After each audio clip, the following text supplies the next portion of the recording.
Hello everybody, my name is Jenny. Welcome to Art Journaling Online with Chrysalis. This is part 2. Last time in part 1 we talked about, first of all, tearing some paper and pasting our paper into our art journals. This is what we did last time, and as you can see I've got lots of writing here. I really liked this because it said rejoice in the hope.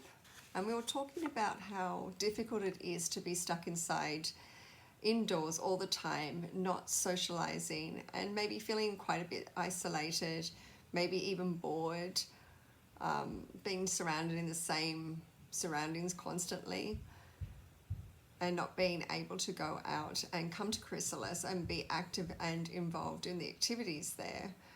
And I know that's really difficult for some people. And so when we do art journaling, it's about putting down pieces of paper and writing and finding things in magazines that really speak to us and can help us through a difficult time.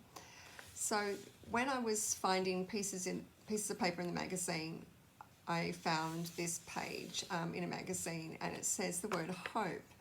And I found that this page was also kind of dark compared to this paper that I found, which is wrapping paper, which is very, very colourful. And so I was talking last time about moving our focus from feeling depressed and isolated to thinking about what we can do with our time while we're inside the house and how we can turn something difficult into something positive. Doing art is one thing that we can do, which is really positive and can help us move out of a mind frame or thinking that is dark and feeling in that darkness of solitude, and moving into a more light and positive way of thinking and coming up with ideas that we could do to improve our skills while we're indoors and work on those skills that we really enjoy, like doing art. So today we'll be focusing on painting our page and using sponges to do that. So I found these sponges. I bought them from the dollar store. You can buy a pack for $1.50, or you might even have some sponges under your sink that you can use. I like to use sponges because it adds a lot of texture, and I'll be looking at light and dark contrast using interesting texture with our sponges. So don't forget to add your wax paper underneath your 2 pages. This way we don't get paint leaking onto the pages underneath. And now I'm just going to start mixing my blue and white together and getting my sponge, going to press gently all around the edges of my piece of paper, trying to cover up all the edges. I'm adding darks and lights for color, dark and light contrast, and I'm just pressing my sponge down. Adding some white as well for light and dark contrast, and a bit of dark blue and light blue and white, just pressing all around the edges of my paper. I've got some really dark colours to add lots of contrast, which always makes our page look really interesting.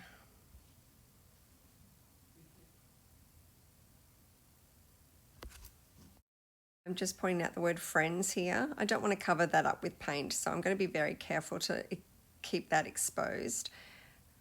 Just gently putting around the hands here. I want to keep these hands easy to see as well, so I'm going to come back and rub off some of that paint.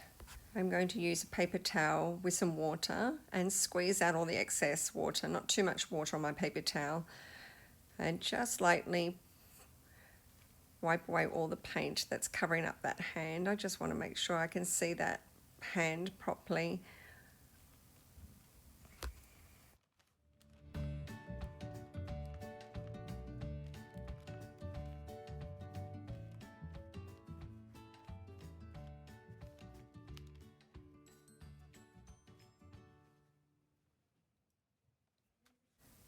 I'm just going to mix up some yellow and white here. And I'm going to start sponging on some yellow and white using my sponge as well.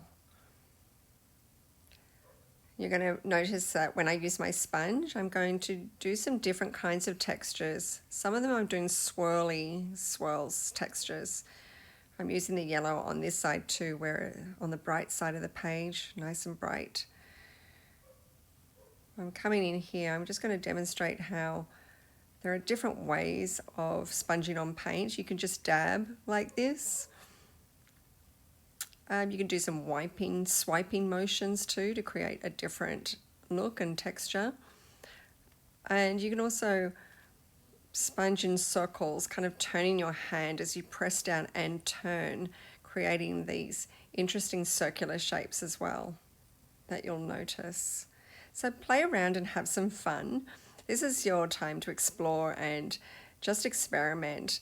You can't go too wrong with art journaling because if you can always cover it up with more paint, the pages can handle it as long as it's not too wet. So just remember that, not to have too much water or wetness, and using a dry sponge like what I'm doing. And using a dry sponge means not having too much paint on your sponge. Just a little bit of paint on your sponge is sufficient to create some really interesting textures. This is a really good time just to explore and experiment and wipe things away and play and have fun. This is your work and it's not a performance, it's something to enjoy for yourself. It's very satisfying to be able to just explore and experiment without the pressure of performing or having a final product that's so fantastic. Just having fun, which is really good for the soul. And so this is what our final 2 pages looks like. It's not too hard and it's a lot of fun. What we covered today was light and dark contrasts, sponge painting, and texture. I hope you enjoyed part 2 of art journaling and that you'll come back again and join me for part 3.